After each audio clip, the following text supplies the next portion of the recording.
ਪਰ ਅਸੀਂ ਇਹੋ ਜਿਹੇ ਕੁਐਸਚਨ ਪੁੱਛਣੋਂ ਹਟ ਗਏ, ਅਸੀਂ ਹੁਣ ਦੇਖਾ ਦੇਖੀ ਵਾਲੇ ਕੰਮ ਕਰਦੇ ਹਾਂ, ਜਿਹੜਾ ਟਿਪੀਕਲ ਸਾਡਾ ਹੁਣ ਪੰਜਾਬੀ ਸਟਾਈਲ ਹੋ ਚੁੱਕਿਆ ਵੀ ਦੂਸਰੇ ਨੇ ਵੀ ਕਰ ਲਿਆ, ਕੋਈ ਨਹੀਂ, ਉਹਦਾ ਹੋ ਗਿਆ, ਆਪਣਾ ਵੀ ਹੋ ਜਾਣਾ।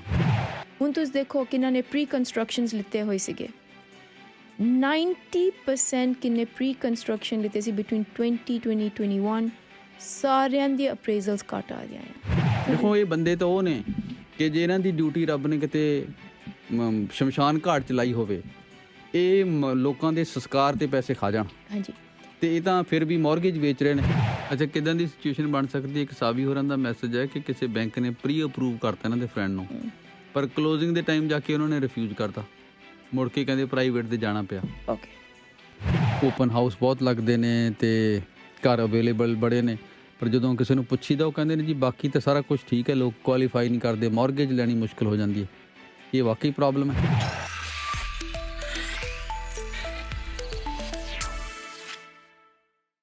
ਇਹਨਾਂ ਦੇ ਵਿੱਚ ਹੀ ਇੱਕ ਬੜੀ ਜਿਹੜੀ ਜੈਨੂਨ ਨੀਡ ਹੈ, ਜੈਨੂਨ ਜ਼ਰੂਰਤ ਹੈ, ਜਿਹੜੇ ਹੋਮ ਬਾਇਰਸ ਨੇ ਲਗਾਤਾਰ ਉਹ ਇਸ ਮੌਕੇ ਦੀ ਤਲਾਸ਼ 'ਚ ਨੇ ਕਿ ਕਦੋਂ ਉਹ ਘਰ ਖਰੀਦ ਸਕਦੇ ਨੇ, ਕਦੋਂ ਘਰ ਜਿਹੜਾ ਉਹਨਾਂ ਦੀ ਅਫੋਰਡੇਬਿਲਿਟੀ ਦੀ ਜੋ ਰੀਚ ਹੈ ਉਹਦੇ 'ਚ ਆ ਸਕਦਾ, ਅਤੇ ਕਿਸ ਤਰੀਕੇ ਨਾਲ ਉਹ ਮੌਰਗੇਜ ਲਈ ਕੁਆਲੀਫਾਈ ਕਰ ਸਕਦੇ ਨੇ। ਜੋ ਸੁਣਨ 'ਚ ਆ ਰਿਹਾ ਅੱਜ ਕੱਲ੍ਹ ਇੱਕ ਚੈਲੰਜ ਮੌਰਗੇਜ ਲਈ ਕੁਆਲੀਫਾਈ ਕਰਨ ਦਾ ਵੀ ਹੈ। ਸੋ ਅੱਜ ਅਸੀਂ ਇਹਦੇ ਬਾਰੇ ਗੱਲਬਾਤ ਕਰਾਂਗੇ ਕਿ ਕਿਹਨਾਂ ਗੱਲਾਂ ਦਾ ਧਿਆਨ ਰੱਖਿਆ ਜਾ ਸਕਦਾ, ਕਿਵੇਂ ਇਹਦੇ ਲਈ ਤਿਆਰੀ ਕੀਤੀ ਜਾ ਸਕਦੀ, ਔਰ ਤਿਆਰੀ ਐਨ ਆਖਰੀ ਮੌਕੇ 'ਤੇ ਜਾ ਕੇ ਕਰਨ ਦੀ ਬਜਾਏ ਤੁਸੀਂ ਕੁਝ ਮਹੀਨੇ ਪਹਿਲਾਂ ਕਿਵੇਂ ਤਿਆਰੀ ਕਰ ਸਕਦੇ ਹੋ। ਅਤੇ ਸਾਡੇ ਨਾਲ ਸਟੂਡੀਓ 'ਚ ਅੰਮ੍ਰਿਤਾ ਭੋਗਲ ਨੇ, ਮੌਰਗੇਜ ਸਪੈਸ਼ਲਿਸਟ ਨੇ, ਉਹਨਾਂ ਨਾਲ ਅਸੀਂ ਗੱਲਬਾਤ ਕਰਾਂਗੇ।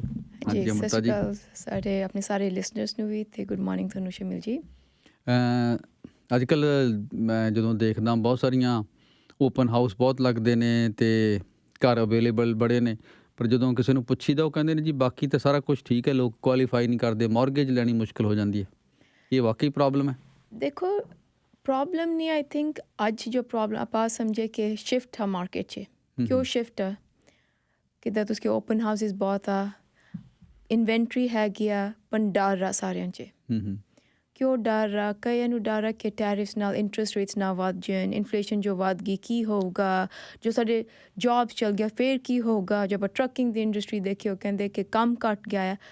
ਆਹ ਆ ਕਿ ਸਾਰੇ ਡਰਦੇ ਆ। ਓਕੇ, ਫਿਰ ਇੰਟਰਸਟ ਰੇਟਸ 'ਚ ਵੀ ਡਰ ਪੈ ਜਾਂਦਾ ਕਿ ਇੰਟਰਸਟ ਰੇਟ ਜੋ ਵੱਧ ਗਏ, ਫਿਰ ਬਿਕੋਜ਼ ਸਾਰੇ ਨੂੰ ਇੱਕ ਫੇਰੇ ਮਾਰ ਪੈ ਚੁੱਕੀ ਆ। ਜਾਂ ਇੱਕ ਵਾਰ ਜਿਵੇਂ ਹੱਥ ਲੱਗੇ ਹੋਏ ਨੇ ਅਤੇ ਸਾਰੇ ਡਰੇ ਹੋਏ ਆ। ਸੋ ਪ੍ਰੋਬਲਮ ਆ। ਪਰ ਦੇਖੋ ਕਿਹਨਾਂ ਨੇ ਕਾਰ ਲੈਣਾ, ਉਹਨਾਂ ਨੇ ਲੈਣਾ ਆ, ਜਾਂ ਵੈਦਰ ਤੁਸੀਂ ਫਸਟ ਟਾਈਮ ਹੋਮ ਬਾਇਰ ਆ ਜਾਂ ਤੁਸੀਂ ਇਨਵੈਸਟਰ ਆ। ਆਪਾਂ ਆਹ ਸਮਝੇ ਕਿ ਫਸਟ ਟਾਈਮ ਹੋਮ ਬਾਇਰ ਤੁਸੀਂ ਕਿਉਂ ਕਾਰ ਲੈ ਰਹੇ? ਤੁਸੀਂ ਕਾਰ ਲੈ ਰਹੇ ਬਿਕੋਜ਼ ਤੁਹਾਡਾ ਪ੍ਰਾਈਮਰੀ ਹੋਮ ਆ, ਯੂ ਵਾਂਟ ਟੂ ਸਟਾਪ ਰੈਂਟਿੰਗ, ਕਿ ਤੁਸੀਂ ਐਕੁਇਟੀ ਬਿਲਡ ਕਰਨੀ ਆ, ਤੁਹਾਡਾ ਕੀ ਰੀਜ਼ਨ ਆ ਕਾਰ ਲੈਣ ਦਾ? ਜੋ ਤੁਸੀਂ ਇਨਵੈਸਟਰ ਆ, ਤੁਸੀਂ ਕਿਉਂ ਕਾਰ ਲੈ ਰਹੇ as an investor? Are you looking for positive cash flow? ਤੁਹਾਨੂੰ ਅਪਰੀਸੀਏਸ਼ਨ ਚਾਹੀਦੀ ਜਾਂ ਤੁਹਾਨੂੰ ਦੋਨੇ ਚੀਜ਼ਾਂ ਚਾਹੀਦੀਆਂ ਆ? ਜੋ ਆਪਾਂ ਦੋ ਬਾਕਸ 'ਚ ਲਈਏ, ਬਹੁਤ ਕਲਾਇੰਟਸ ਅੱਜ ਸ਼ਮੀਲ ਜੀ ਕੁਆਲੀਫਾਈ ਕਰਦੇ, ਬਟ ਉਹ ਤਾਂ ਵੀ ਨਹੀਂ ਲੈ ਰਹੇ। ਕਿਉਂ ਨਹੀਂ ਲੈ ਰਹੇ? ਉਹੀ ਡਰ ਆ। ਸੋ ਇਟਸ ਇੰਪੋਰਟੈਂਟ ਕਿ ਜਿਹੜਾ ਵੀ ਬਾਇਰ ਆ ਪਹਿਲਾਂ ਉਹ ਆਪ ਨੂੰ ਸਮਝਾਏ ਮੈਂ ਕਿਉਂ ਕਾਰ ਲੈਣਾ ਆ।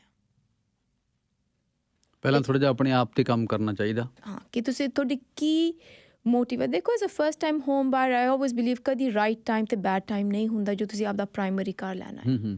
ਅਫਕੋਰਸ ਜੇ ਤੁਸੀਂ ਅੱਜ ਕਹੋਗੇ is it a good time, it is a good time. ਕਿਉਂ? ਤੁਸੀਂ ਦੇਖੋ ਪ੍ਰਾਈਸਿਸ ਕਿੰਨੇ ਘੱਟ ਗਿਆ, ਰੀਅਲ estate ਦੇ ਪ੍ਰਾਈਸਿਸ ਘੱਟ ਗਿਆ, ਰੇਟਸ ਤਾਂ ਵੀ ਸਟੇਬਲ ਆ।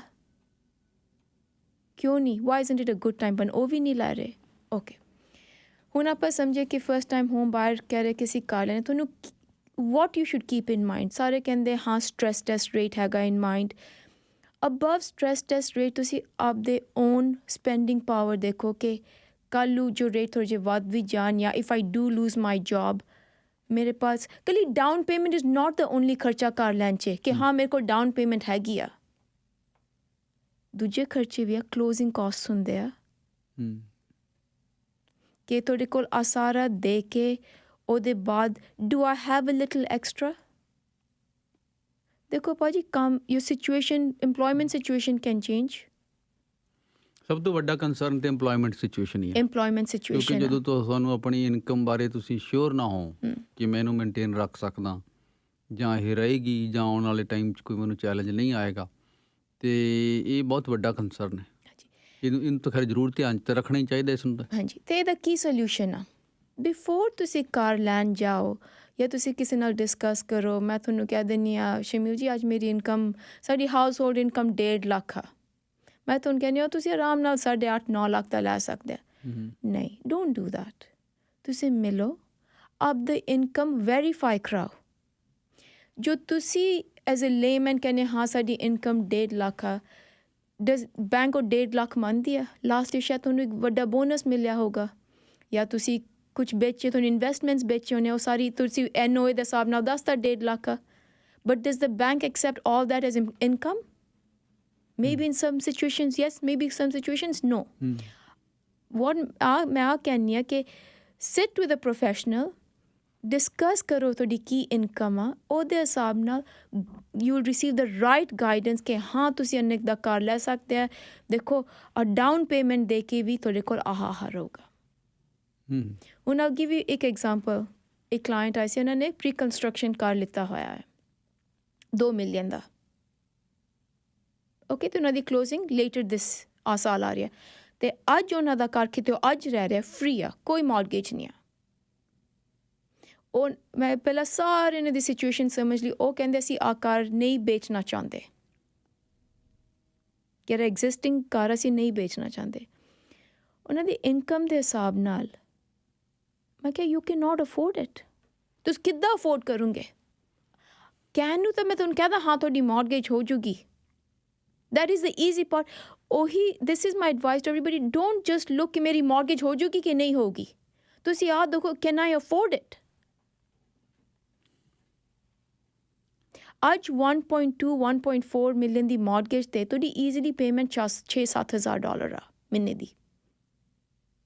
ਜੋ ਤੁਸੀਂ ਘਰੇ 1.5 ਲੱਖ ਲੈ ਕੇ ਆ ਰਹੇ, ਤੁਸੀਂ ਮੈਨੂੰ ਦੱਸੋ ਜੋ ਤੁਹਾਡੀ mortgage ਇਕੱਲੀ $7,000 ਤੁਸੀਂ ਕਿੱਦਾਂ ਅਫੋਰਡ ਕਰੋਗੇ? ਦੇਖੋ ਕਿੰਨਾ ਸਾਰਾ ਸਿਸਟਮ ਖਰਾਬ ਹੋ ਚੁੱਕਿਆ, ਕੀਤਾ ਸਾਡੇ ਆਪਣੇ ਲੋਕਾਂ ਨੇ। ਹਾਂਜੀ, ਇਹ ਘਰਾਂ ਦੀਆਂ ਕੀਮਤਾਂ ਇੰਨੀਆਂ ਥੋੜ੍ਹਾ ਸੀ, ਜਿਹੜੇ ਘਰ ਦੀ ਅੱਜ ਵੀ ਮੈਂ ਕਹਿੰਦਾ ਕੀਮਤ 5 ਲੱਖ ਵੀ ਨਹੀਂ, ਤੁਸੀਂ ਉਹ 1.5 ਮਿਲੀਅਨ ਦਾ ਕੀਤਾ ਹੋਇਆ। ਹਾਂਜੀ, ਫੇਕ ਜਿਹੜੀ ਵਧਾ ਕੇ ਕੀਮਤਾਂ ਸਾਡੇ ਸੋ ਕਾਲਡ ਇਨਵੈਸਟਰਸ ਨੇ ਤੇ ਰਿਐਲਟਰਸ ਨੇ, ਤੇ ਆਪਣੀ ਵੀ ਉਹਨਾਂ ਨੇ ਜ਼ਿੰਦਗੀ ਦੁੱਭਰ ਕੀਤੀ ਤੇ ਦੂਸਰੇ ਲੋਕਾਂ ਦੀ ਵੀ। ਹਾਂ, ਸੋ ਉਹੀ ਮੈਂ ਇਹਨਾਂ ਨੂੰ ਸਮਝਾਇਆ ਕਿ ਤੁਸੀਂ ਆਹ ਨਾ ਕਹੋ ਕਿ ਹਾਂ ਮੈਂ ਆਹ ਕਾਰ ਨਹੀਂ ਵੇਚਦਾ, ਮੈਨੂੰ ਆਹ ਦੱਸੋ ਮੌਰਗੇਜ ਹੋ ਜੂਗੀ। ਜੇ ਮੈਂ ਤੁਹਾਨੂੰ ਕਹਿੰਦੀ ਹਾਂ ਮੌਰਗੇਜ ਹੋ ਜੂਗੀ, ਮੈਨੂੰ ਆਹ ਦੱਸੋ how you will afford the house, ਤੁਸੀਂ ਕਿੱਦਾਂ ਅਫੋਰਡ ਕਰੋਗੇ to live day to day. So this is the point ਕਿ don't look for yes my mortgage will be done, look for affordability. So ਉਹਨਾਂ ਨੂੰ ਸਾਰਾ ਪੇਪਰ 'ਤੇ ਲਿਖ ਕੇ ਕਿ ਤੁਹਾਡਾ ਆਹ ਖਰਚਾ, ਪ੍ਰੋਪਰਟੀ ਟੈਕਸ ਆ, ਯੂਟਿਲਿਟੀਜ਼, ਅਸੀਂ ਤਾਂ ਅਫੋਰਡ ਹੀ ਨਹੀਂ ਕਰ ਸਕਦੇ। ਮੈਂ ਕਿਹਾ ਫਿਰ ਤੁਹਾਡੇ ਕੋਲ ਕੀ ਸੋਲਿਊਸ਼ਨ ਆ? ਸੈਲ ਯੋਰ ਹੋਮ, ਮੈਕਸੀਮਮ ਡਾਊਨ ਕਰੋ, ਚਲੋ ਤੁਸੀਂ ਆਪਦਾ ਥੋੜ੍ਹਾ ਜਿਹਾ ਸੇਵ ਕਰ ਲਓ, ਕੱਲ੍ਹ ਨੂੰ ਕੁਛ ਪਤਾ ਨਹੀਂ ਹੁੰਦਾ। ਮੈਂ ਕਿਹਾ ਲਿਵ ਯੋਰ ਲਾਈਫ ਥੋੜ੍ਹੀ ਜਿਹੀ ਈਜ਼ੀ ਕਰੋ। ਹੁਣ ਘਰ ਦਾ ਲੇਖਾ ਦਿੰਦਿਆਂ ਹੀ ਥੋੜ੍ਹਾ ਸਾਰੀ ਉਮਰ ਲੰਘਾ ਦੇਣੀ। ਹਾਂ, ਹੁਣ ਤੁਸੀਂ ਦੇਖੋ ਸ਼ਮੀਲ ਜੀ, ਮੈਂ ਉਹਨਾਂ ਨੂੰ ਆਹ ਵੀ ਕਿਹਾ ਚਲੋ ਲੈਟਸ ਅਸਿਊਮ ਤੁਸੀਂ ਅਫੋਰਡ ਕਰ ਸਕਦੇ ਆ, ਤੁਸੀਂ ਕਹਿੰਦੇ ਅਸੀਂ ਔਖੇ ਇਸ ਕਰਕੇ ਆਹ ਕਾਰ ਚਲਾ ਲਾਂਗੇ, ਆਹ ਕਾਰ ਤੁਸੀਂ ਰੈਂਟ ਕਰ ਦੋਗੇ, 2-3 ਮਹੀਨੇ ਤੁਹਾਨੂੰ ਤੁਹਾਡਾ ਟੈਨੈਂਟ ਨਹੀਂ ਦਿੰਦਾ ਰੈਂਟ, ਜਾਂ ਤੁਹਾਨੂੰ ਕੋਈ ਨਹੀਂ ਮਿਲਦਾ, ਫਿਰ these are things even as an investor keep in mind ਕਿ ਕੱਲ੍ਹ ਨੂੰ ਮੈਨੂੰ ਟੈਨੈਂਟ ਨਹੀਂ ਮਿਲਦਾ ਜਾਂ ਮੈਨੂੰ ਰੈਂਟ ਨਹੀਂ ਆਉਂਦਾ, can I still afford to keep the house? ਆਹ ਇੱਦਾਂ ਦੇ ਕੁਐਸਚਨਸ ਆਪਦੇ ਆਪ ਨੂੰ ਪੁੱਛੋ। ਪਰ ਅਸੀਂ ਇਹੋ ਜਿਹੇ ਕੁਐਸਚਨ ਪੁੱਛਣੋਂ ਹਟ ਗਏ, ਅਸੀਂ ਹੁਣ ਦੇਖਾ ਦੇਖੀ ਵਾਲੇ ਕੰਮ ਕਰਦੇ ਹਾਂ, ਜਿਹੜਾ ਟਿਪੀਕਲ ਸਾਡਾ ਹੁਣ ਪੰਜਾਬੀ ਸਟਾਈਲ ਹੋ ਚੁੱਕਿਆ ਵੀ ਦੂਸਰਿਆਂ ਨੇ ਵੀ ਕਰ ਲਿਆ, ਕੋਈ ਨਹੀਂ ਉਹਦਾ ਹੋ ਗਿਆ, ਆਪਣਾ ਵੀ ਹੋ ਜਾਣਾ।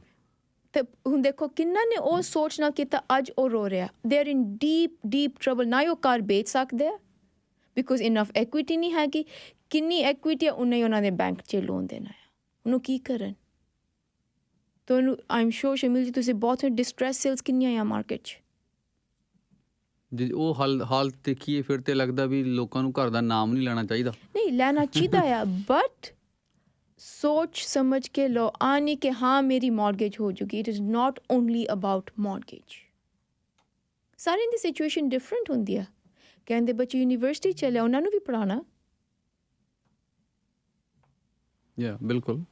ਤੁਸੀਂ ਹੋਰ ਵੀ ਸਾਰੇ ਬਹੁਤ ਖਰਚੇ ਨੇ। ਹਾਂਜੀ, ਤੁਸੀਂ ਆਹ ਨਾ ਦੇਖੋ ਮੇਰੀ ਮੌਰਗੇਜ ਹੋ ਜੂਗੀ। ਤੁਸੀਂ ਆਪਦੀ ਓਨ ਸਿਚੁਏਸ਼ਨ ਨੂੰ ਸਮਝੋ, ਕੈਨ ਆਈ ਅਫੋਰਡ ਇਟ। ਹਾਂ, ਕਈਆਂ ਦਾ ਡਰੀਮ ਹੁੰਦਾ ਜੋ ਮੈਨੂੰ ਨਾ ਇਕੱਲਾ my starter home should be a semi detached, ਪਰ ਜੋ ਤੁਹਾਡੀ ਨਹੀਂ ਹੈਗੀ ਅਫੋਰਡੇਬਿਲਿਟੀ, ਤੁਸੀਂ ਕਿਉਂ ਆਪਦੇ ਸੈਲਫ ਨੂੰ ਸਟਰੈਚ ਕਰਨਾ ਚਾਹੁੰਦੇ ਹੋ?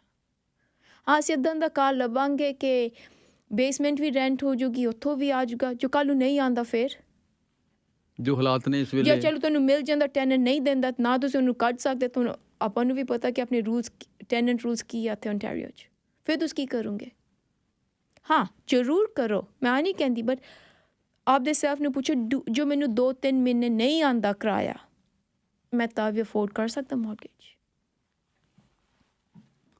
ਹੌਲੀ ਹੌਲੀ ਤੇ ਇਹ ਜਿਹੜਾ ਆਪਣਾ ਸੂਬਾ ਹੈ ਘੱਟੋ ਘੱਟ ਓਨਟਾਰੀਓ, ਇਹ ਤਾਂ ਸਿਰਫ ਕ੍ਰਿਮੀਨਲ ਲਈ ਅਫੋਰਡੇਬਲ ਰਹਿ ਜਾਣਾ। ਮਿਹਨਤ ਕਰਨ ਵਾਲੇ ਬੰਦੇ ਲਈ ਤੇ ਅਫੋਰਡੇਬਲ ਨਹੀਂ ਰਹੇਗਾ, ਇਹ ਕ੍ਰਿਮੀਨਲ ਲਈ ਰਹੇਗਾ ਕਿ ਜੇ ਤੁਸੀਂ ਕੋਈ ਕ੍ਰਾਈਮ ਕਰਦੇ ਹੋ, ਫਰਾਡ ਕਰਦੇ ਹੋ, ਹੇਰਾਫੇਰੀ ਕਰਦੇ ਹੋ, ਤੇ ਫਿਰ ਤਾਂ ਤੁਸੀਂ ਮੈਨੇਜ ਕਰ ਸਕਦੇ। ਸ਼ਮੀ ਜੀ, ਕਿਹਨਾਂ ਨੇ ਫਰਾਡ ਕੀਤਾ ਉਹੀ ਅੱਜ I can tell you majority ਅੱਜ ਉਹ ਸਫਰ ਕਰ ਰਿਹਾ, ਬਿਕੋਜ਼ ਉਹਨਾਂ ਨੂੰ ਆਹੀ ਚਾਹੀਦਾ ਸੀ ਮੌਰਗੇਜ ਹੋ ਜਾਵੇ। ਹੁਣ ਤੁਸੀਂ ਦੇਖੋ ਕਿਹਨਾਂ ਨੇ ਪ੍ਰੀ ਕੰਸਟਰਕਸ਼ਨਸ ਲਿੱਤੇ ਹੋਏ ਸੀਗੇ। 90% ਕਿੰਨੇ ਪ੍ਰੀ ਕੰਸਟਰਕਸ਼ਨ ਲਿੱਤੇ ਸੀ ਬਿਟਵੀਨ 2021 ਸਾਰਿਆਂ ਦੇ ਅਪਰੇਜ਼ਲਸ ਘੱਟ ਆ ਰਿਹਾ ਆ, ਸਾਰਿਆਂ ਦੇ। ਨਾ ਉਹ ਛੱਡ ਸਕਦੇ ਆ, ਡਿਪੋਜ਼ਿਟਸ 20% ਦਿੱਤੇ ਹੋਏ ਆ। ਕਈ ਕਹਿੰਦੇ ਮੈਂ 20% ਵੀ ਤਿਆਰ ਆ ਛੱਡਣ ਨੂੰ, ਬਿਲਡਰ ਤੋਂ ਡਰਦੇ ਆ। ਗਲੇ ਦੀ ਹੱਡੀ ਬਣੇ ਹੋਏ ਨੇ, ਨਾ ਖਾ ਸਕਦੇ, ਨਾ ਛੱਡ ਸਕਦੇ, ਨਾ ਅੰਦਰ ਨਾ ਬਾਹਰ। ਇਸ ਵੇਲੇ ਇਸ ਸਿਚੁਏਸ਼ਨ 'ਚ ਫਸੀ ਹੋਈ ਹੈ ਅੰਮ੍ਰਿਤਾ ਜੀ। ਭਾਵੇਂ ਪੁਰਾਣਾ ਐਕਸਪੀਰੀਅੰਸ ਜੋ ਵੀ ਹੋਏ, ਲੋਕਾਂ ਦਾ ਹੁਣ ਮਾੜਾ ਐਕਸਪੀਰੀਅੰਸ ਹੈ ਕਈਆਂ ਦਾ, ਤਾਂ ਕਈਆਂ ਨੂੰ ਤਾਂ ਲੱਗਦਾ ਇਹਦੇ ਬਾਰੇ ਗੱਲ ਹੀ ਨਾ ਕਰੋ ਹੁਣ। ਹਾਂਜੀ। ਅਤੇ ਪਰ ਹੁਣ ਜਿਨ੍ਹਾਂ ਨੇ ਘਰ ਲੈਣੇ ਨੇ ਆਉਣ ਵਾਲੇ ਮਹੀਨਿਆਂ 'ਚ, ਉਹਨਾਂ ਨੇ ਤਾਂ ਲੈਣੇ ਆ। ਸੋ ਬਿਹਤਰ ਇਹੀ ਹੈ ਕਿ ਜੇ ਉਹ ਤਿਆਰੀ ਨਾਲ ਕਰਨ, ਉਹਨਾਂ ਗੱਲਾਂ ਦਾ ਧਿਆਨ ਰੱਖਣ, ਜਿਹੜੀਆਂ ਗਲਤੀਆਂ ਪਹਿਲਾਂ ਲੋਕਾਂ ਨੇ ਕੀਤੀਆਂ ਨੇ ਉਹਨਾਂ ਤੋਂ ਬਚ ਕੇ ਚੱਲਣ। ਹਾਂਜੀ।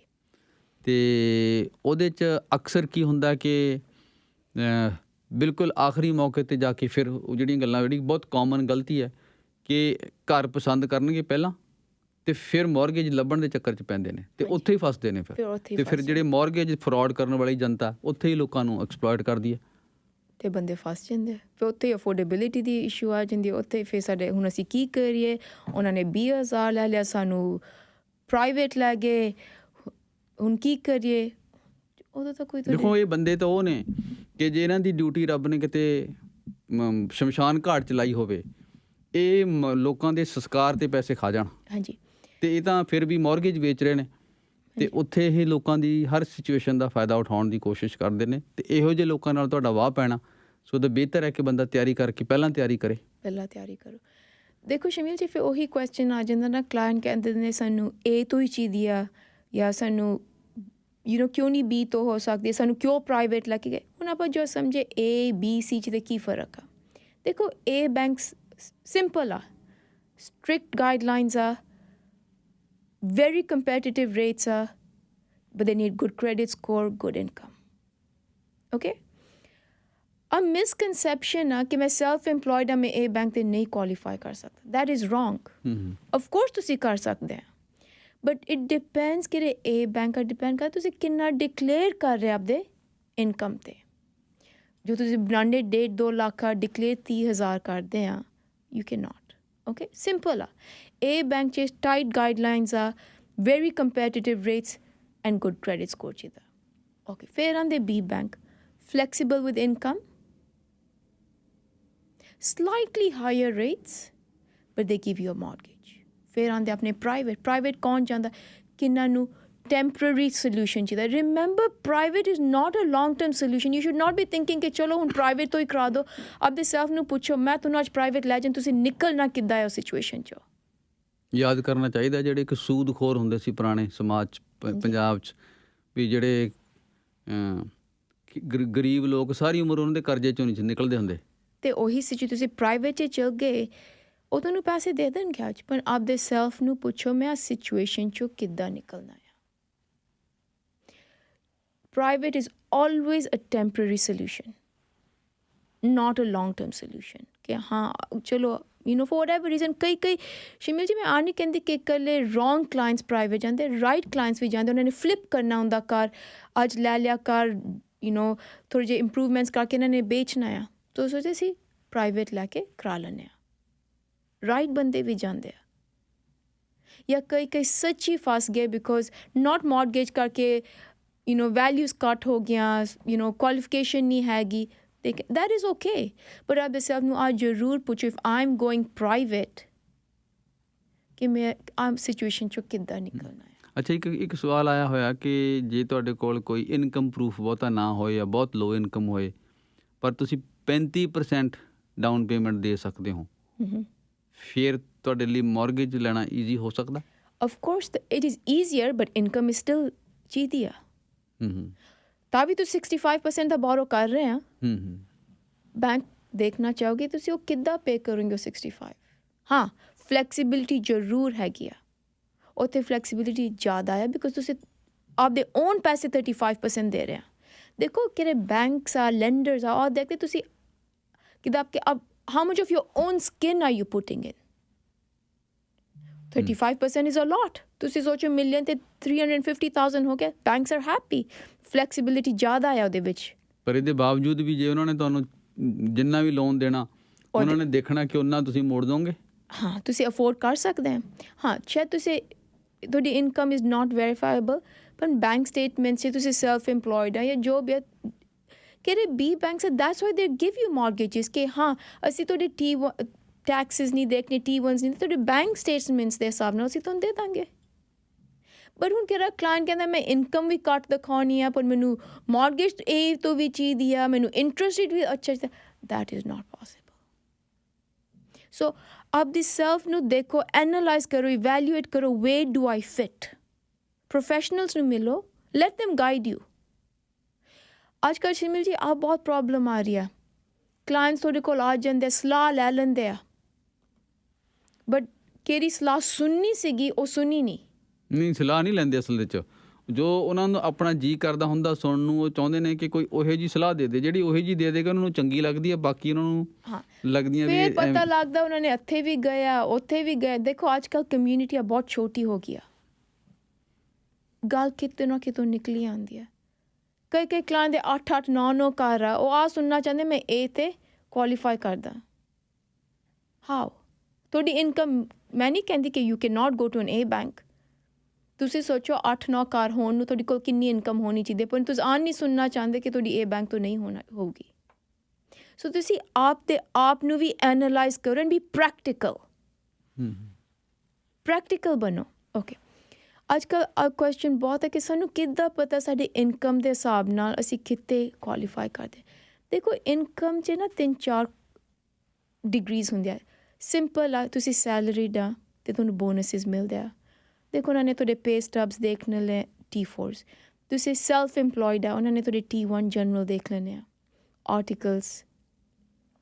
ਤੁਸੀਂ ਕਮਿਸ਼ਨ 'ਤੇ ਆ ਅੱਜ, ਜਾਂ ਤੁਸੀਂ ਆਵਰਲੀ ਆ, ਤੁਹਾਨੂੰ ਕਈ ਵੀਕ 30 ਆਵਰਸ ਮਿਲ ਜਾਂਦੇ, ਕਈ 40 ਆਵਰਸ ਮਿਲ ਜਾਂਦੇ। ਉੱਦਾਂ ਦੀ ਇਨਕਮ 'ਚ ਬੈਂਕ ਕਹਿੰਦੇ we need at least 2 years of income, because ਇਹਦੇ ਵਿੱਚ ਕੋਈ ਕੰਸਿਸਟੈਂਸੀ ਤਾਂ ਹੈ ਨਹੀਂ। ਲਾਸਟ ਈਅਰ ਤੁਹਾਨੂੰ ਜ਼ਿਆਦਾ ਘੰਟੇ ਮਿਲ ਗਏ, ਆਹ ਸਾਲ ਤੁਹਾਨੂੰ ਘੱਟ ਘੰਟੇ, we don't know. So that is why ਤੁਸੀਂ ਅੱਜ ਕਿਸੇ ਨੂੰ ਕਹਿ ਦਿਓ ਮੇਰੀ ਇਨਕਮ $1,00,000 ਆ, ਉਹਦੇ ਹਿਸਾਬ no, do not go. show your papers, let them analyze। ਮੈਂ ਆ ਨਹੀਂ ਕਹਿੰਦੀ ਕਿ ਜਾ ਕੇ ਕ੍ਰੈਡਿਟ ਚੈੱਕ ਕਰੋ, ਆਈ ਐਮ ਨਾਟ saying ਕਿ ਜਾ ਕੇ ਤੁਸੀਂ ਐਪਲੀਕੇਸ਼ਨ ਪਾਓ, but a professional can verify just by looking at it.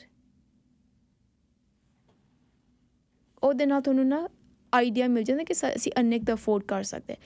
ਅੱਜ ਕੱਲ੍ਹ ਸਮ clients are very good Shamil ਜੀ, ਉਹ ਆ ਵੀ ਕਹਿੰਦੇ ਆ ਕਿ ਹਾਂ ਤੁਸੀਂ ਸਾਨੂੰ ਦੱਸਦਾ ਸਾਡੀ ਕੁਆਲੀਫਿਕੇਸ਼ਨ ਮੈਕਸੀਮਮ 8 ਲੱਖ ਦੀ, ਪਰ ਅਸੀਂ 8 ਲੱਖ ਤੱਕ ਜਾਣਾ ਨਹੀਂ ਚਾਹੁੰਦੇ, ਅਸੀਂ 6.5-7 ਲੱਖ, ਵਿਚ ਇਜ਼ ਰੀਅਲੀ ਗੁੱਡ। ਕਿਉਂ ਨਹੀਂ, ਕਿਉਂ ਮੈਕਸੀਮਮ ਕਰੋ।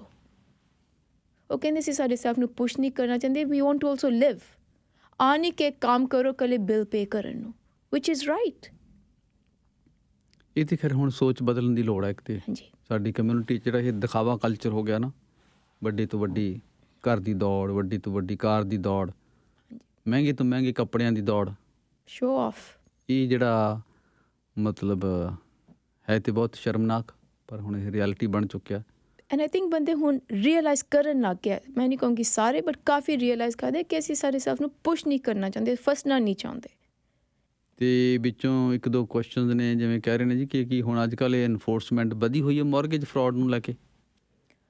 ਦੇਖੇ ਅਸੀਂ ਆਈ ਪਰਸਨਲੀ ਮੈਨੂੰ ਕੋਈ ਫਰਕ I don't C that because ਅਸੀਂ ਕਲੀਨ ਕਰਦੇ ਹਾਂ। ਹਾਂ banks are very very diligence ਬਹੁਤ ਕਰ ਰਿਹਾ ਅੱਜ ਕੱਲ੍ਹ। ਜੇ ਆਪਾਂ ਡਾਊਨ ਪੇਮੈਂਟ ਦੀ ਗੱਲ ਕਰੀਏ, ਤੁਸੀਂ ਮੇਰੇ ਬ੍ਰਦਰ ਹੋ, ਤੁਸੀਂ ਮੈਨੂੰ ਗਿਫਟ ਦਿੱਤਾ, ਅੱਜ ਕੱਲ੍ਹ ਬੈਂਕਸ ਕਾਲ ਕਰਕੇ ਪੁੱਛ ਰਹੇ ਸ਼ਮੀਲ ਜੀ ਤੁਸੀਂ ਅੰਮ੍ਰਿਤਾ ਨੂੰ $50,000 ਗਿਫਟ ਦਿੱਤਾ ਆ, is that right, is that a loan?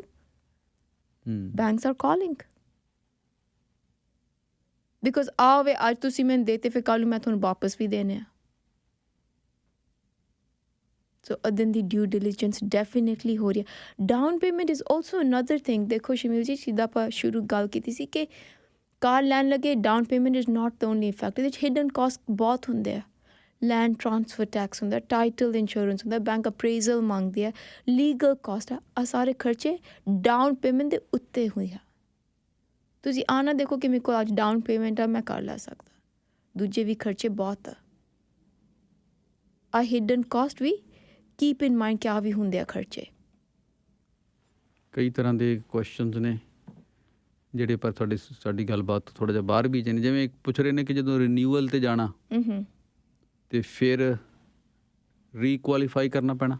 ਦੇਖੋ ਸ਼ਮੀਲ ਜੀ ਅੱਜ ਆਹ ਸਾਲ more than 60 to 70% mortgages are coming up for renewal. So our question valid, maybe not valid to our topic, but is a very valid question. Generally at renewal ਤੁਹਾਨੂੰ qualification ਦੀ ਨਹੀਂ ਲੋੜ। If you renew with your current bank, ਤੁਸੀਂ ਅੱਜ TD ਨਾਲ ਆ, you are renewing with TD, you do not need to qualify again. But ਜੋ ਤੁਸੀਂ ਕਹਿੰਦੇ ਕਿ ਅੰਮ੍ਰਿਤਾ ਮੈਨੂੰ ਹੋਰ ਕਿਤੇ ਲੈ ਜਾਓ, and why would you move from one bank to another at renewal? First reason कि you're getting a better rate. Second reason is कि ਤੁਸੀਂ consolidate कर रहे debt. Third reason ਤੁਸੀਂ पैसे कढ़ाना चाहते, equity use करना चाहते, maybe ਤੁਸੀਂ basement ख़त्म करनी, जो भी reason then you move to another. But if you do not need any additional funds, या ਤੁਹਾਨੂੰ ਰੇਟ ਵਾਸਤੇ ਸ਼ੌਪ ਕਰਨ ਤੋਂ ਪਹਿਲਾਂ ਆਪਾਂ ਆਹ ਸਮਝੋ ਕਿ ਤੁਹਾਡੇ ਕਰੰਟ ਬੈਂਕ ਤੁਹਾਨੂੰ ਕੀ ਰੇਟ ਦੇ ਰਿਹਾ। ਮੈਨੂੰ ਰੋਜ਼ 5-6 ਕਾਲ ਆਉਂਦੇ, ਮੈਂ ਆਹੀ ਤੁਹਾਨੂੰ ਸਲਾਹ ਦੇਵਾਂਗੀ ਕਿ ਬਿਫੋਰ ਯੂ ਸ਼ੌਪ ਪਹਿਲਾਂ ਆਹ ਤਾਂ ਦੇਖੋ ਤੁਹਾਨੂੰ ਕੀ ਮਿਲ ਰਿਹਾ ਆ, ਆਪਦੇ ਓਨ ਲੈਂਡਰ ਨਾਲ ਨੈਗੋਸ਼ੀਏਟ ਕਰੋ। ਬਿਕੋਜ਼ ਸ਼ਮੀਲ ਜੀ ਅੱਜ ਫੋਰ ਐਗਜ਼ਾਮਪਲ ਤੁਹਾਡਾ ਕਰੰਟ ਬੈਂਕ ਤੁਹਾਨੂੰ 4.15 3 year ਫਿਕਸ ਦੇ ਰਿਹਾ ਅਤੇ ਮੈਂ ਤੁਹਾਨੂੰ ਕਹਿੰਦੀ ਹਾਂ ਆਈ ਵਿਲ ਗਿਵ ਯੂ 4.1 0.05 ਕਰਕੇ ਮੇਰਾ ਆ ਕੁਐਸਚਨ ਹੈ, is it worth for you to move? ਤੁਸੀਂ ਵਾਪਸ ਕੁਆਲੀਫਾਈ ਕਰੋਗੇ, ਡਿਸਚਾਰਜ ਫੀ ਪੇ ਕਰੋਗੇ, ਲਾਇਰ ਦਾ ਖਰਚਾ ਦੋਗੇ, ਇਜ਼ ਇਟ ਵਰਥ? ਕਿੰਨਾ ਤੁਸੀਂ ਬਚਾ ਲਓਗੇ? ਨਥਿੰਗ। ਸੋ ਰਿਨਿਊਅਲ ਦੇ ਟਾਈਮ 'ਚ ਬਿਫੋਰ ਯੂ ਸ਼ੌਪ ਪਹਿਲਾਂ ਆਪਦੇ ਓਨ ਬੈਂਕ ਨਾਲ ਨੈਗੋਸ਼ੀਏਟ ਕਰੋ, ਅੰਡਰਸਟੈਂਡ ਉਹ ਤੁਹਾਨੂੰ ਕੀ ਦੇ ਰਿਹਾ, ਪਲੀਜ਼ ਦੈਨ ਸ਼ੌਪ। ਇੱਕ ਕੁਐਸਚਨ ਹੈ ਮੇਰੇ ਕੋਲ ਆਇਆ ਹੋਇਆ ਕਿ ਜਿਹੜੇ ਹੋਰ ਕਾਸਟ ਨੇ, ਜਿਵੇਂ ਤੁਸੀਂ ਕਿਹਾ ਕਿ ਡਾਊਨ ਪੇਮੈਂਟ ਤੋਂ ਬਿਨਾਂ ਵੀ ਖਰਚੇ ਹੁੰਦੇ ਆ, ਉਹ ਕਿੰਨੀ ਅਮਾਊਂਟ ਬਣਦੀ ਆ, ਉਹ ਕੁਛ ਆਈਡੀਆ ਦੇ ਸਕਦੇ? ਹਾਂਜੀ ਅਸੀਂ ਜਨਰਲੀ ਲੈਂਦੇ ਹਾਂ 2% ਆਫ ਪਰਚੇਸ ਪ੍ਰਾਈਸ। ਜੋ ਤੁਸੀਂ ਅੱਜ ਮਿਲੀਅਨ ਦਾ ਕਾਰ ਲਿੱਤਾ ਆ, ਤੁਸੀਂ 20,000 ਲੈ ਕੇ ਚਲੋ, ਤੁਹਾਡਾ ਖਰਚਾ ਤੁਹਾਡੇ ਹੋਰ ਖਰਚੇ ਹੋ ਜਾਣੇ। ਅਤੇ ਦੂਸਰਾ ਜਿਹੜਾ ਇੱਕ ਆਈਡੀਅਲੀ ਜਦੋਂ ਤੁਸੀਂ ਘਰ ਲੈਣਾ ਅਤੇ ਕਿਉਂਕਿ ਉਲਟਾ ਕੰਮ ਹੁੰਦਾ, ਲੋਕ ਘਰ ਦੇਖਣਾ ਸ਼ੁਰੂ ਕਰ ਲੈਂਦੇ, ਬਾਅਦ 'ਚ ਮੌਰਗੇਜ ਬਾਰੇ ਸੋਚਦੇ। ਤੁਹਾਡੇ ਹਿਸਾਬ ਨਾਲ ਮੌਰਗੇਜ ਦੇ ਪੁਆਇੰਟ ਆਫ ਵਿਊ ਨਾਲ ਹਾਂਜੀ ਕਿੰਨੇ ਕੁ ਮਹੀਨੇ ਪਹਿਲਾਂ ਤੁਹਾਨੂੰ ਤਿਆਰੀ ਸ਼ੁਰੂ ਕਰਨੀ ਚਾਹੀਦੀ ਹੈ? I would say at least 3-4 ਮਹੀਨੇ ਪਹਿਲਾਂ। ਕਿਉਂ? Main reason is because of down payment. ਕਈ ਕਹਿ ਦਿੰਦੇ ਹਾਂ ਸਾਡੇ ਕੋਲ ਡਾਊਨ ਪੇਮੈਂਟ ਹੈਗੀ ਆ, ਕਿਤੇ ਉਹ ਡਾਊਨ ਪੇਮੈਂਟ ਉਹ ਇੰਡੀਆ ਤੋਂ ਆਊਗੀ।